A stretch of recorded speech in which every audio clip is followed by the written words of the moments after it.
एक सवाल देखिए, काफ़ी समय से हम एंटिसिपेट करके चल रहे थे कि दरों में इस बार भी कोई बदलाव नहीं होगा और उसी तरह की पॉलिसी आई है।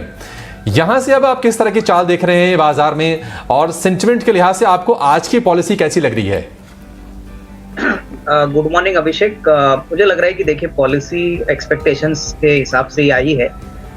यहाँ पे कोई बदलाव इंटरेस्ट रेट्स में नहीं हुआ है, लेकिन जो कमेंट्री है वो डेफिनेटली क्लियरली इंडिकेटिव कर रहा है कि राइजिंग क्रूड प्राइसेस और रशिया यूक्रेन के मामले के कारण इन्फ्लेशन बढ़ने वाला है। इनफैक्ट FY23 के लिए जो इन्फ्लेशन का टारगेट है वो भी बढ़ा गया है। जीडीपी का आंकड़ा भी थोड़ा सा कम कर दिया है, तो ग्रोथ डेफिनेटली इम्पैक्ट होगा। मैं समझता हूँ कि मार्केट्स में अभी जो चौथे तिमाही के रिजल्ट्स आएंगे थोड़े दिनों में, वो क्लियरली इंडिकेट करेंगे कि मैनेजमेंट की कमेंट्री क्या रहेगी। और ओवरऑल मार्केट्स में डेफिनेटली थोड़ी चिंता है कि मार्जिन प्रेशर आ सकता है, यहाँ पे प्रॉफिटेबिलिटी में दबाव आ सकता है। तो मेरे ख्याल से आई थिंक गिने चुने स्टॉक्स और सेक्टर्स पे ही इन्वेस्टर्स को फोकस करना चाहिए।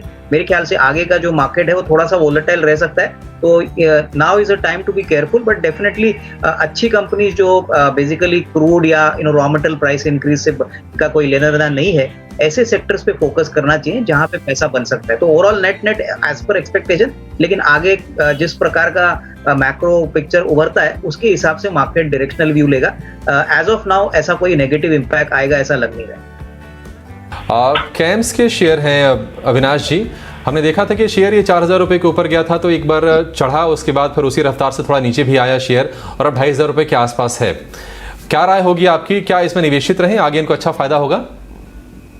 अभिषेक, मुझे लग रहा है कि देखिए कैम्स एक मोनोपोली प्लेयर है और म्यूचुअल फंड का AUM जैसे जैसे बढ़ता है वैसे ऑब्वियसली ग्रोथ पोटेंशियल कैम्स के लिए ज्यादा अच्छा होता है।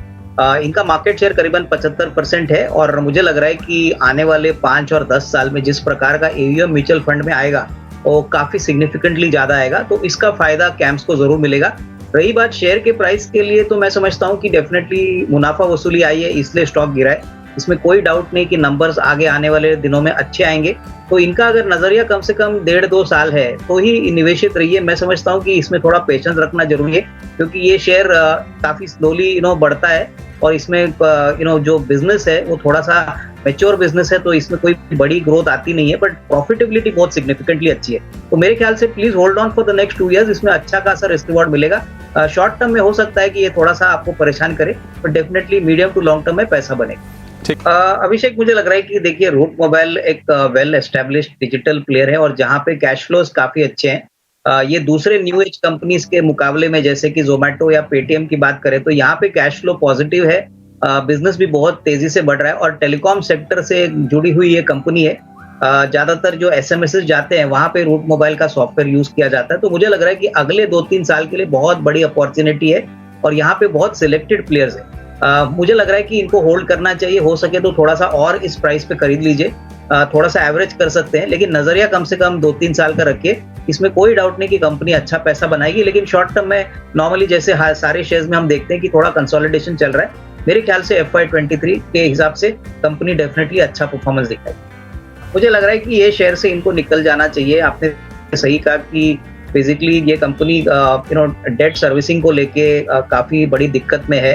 सबसे बड़ी बात अभी कंडीशन ऐसी है कि इनकी कोई एक लीगल केस Amazon के साथ चल रही है, तो मुझे लग रहा है कि कहीं ना कहीं आई थिंक री रेटिंग या कोई अपसाइड यहाँ पे आना मुश्किल लग रहा है। मेरे ख्याल से इन्होंने जितना भी कैपिटल इन्वेस्ट किया है वो अगर वो बचा कुचा कैपिटल फेडरल बैंक में इन्वेस्ट करते हैं तो डेफिनेटली रिस्क रिवॉर्ड काफी अच्छा आएगा। फेडरल बैंक एक well establish south based bank है और यहाँ पे मुझे लग रहा है कि अगर वो निवेश करते हैं तो जितना भी लॉस इन्होंने अभी फ्यूचर रिटेल में इनकर किया है वो होपफुली यहाँ से रिकवर होगा। तो federal bank will be a better choice. मेरे ख्याल से इसमें स्विच करके फेडरल बैंक खरीद लीजिए और आने वाले साल 1.5 साल में आप पूरी तरह से अच्छी तरह से प्रॉफिट रिवॉर्ड बना सकते हैं। Abhishek, I think is my trip में डेफिनेटली पोजीशन होल्ड करे और जैसे अभी इन्वेस्टर ने कहा कि शेयर में कुछ एडजस्टमेंट हो गया, तो कंपनी ने 1:1 का बोनस शेयर होल्डर को दिया है। तो मेरे ख्याल से इनके पास अगर पहले की खरीदी है तो इनको बोनस शेयर भी मिले होंगे, जो इनको शायद पता है, नहीं पता है मुझे मालूम नहीं, बट डेफिनेटली कंपनी का फ्यूचर अच्छा है। इनफैक्ट शेयर शॉर्ट टर्म में बहुत जल्दी भाग चुका है, तो हो सकता है कि थोड़ी बहुत मुनाफा वसूली आए। लेकिन आपने सही कहा कि ये अनलॉकिंग थीम का एक वेरी स्ट्रॉन्ग रिप्रेजेंटेटिव स्टॉक है। जैसे जैसे इकोनॉमी खुलेगी टूरिज्म सेक्टर में बहुत अच्छी तरह से बढ़त आएगी और ये कंपनी बहुत अच्छी तरह से बेनिफिट करेगी।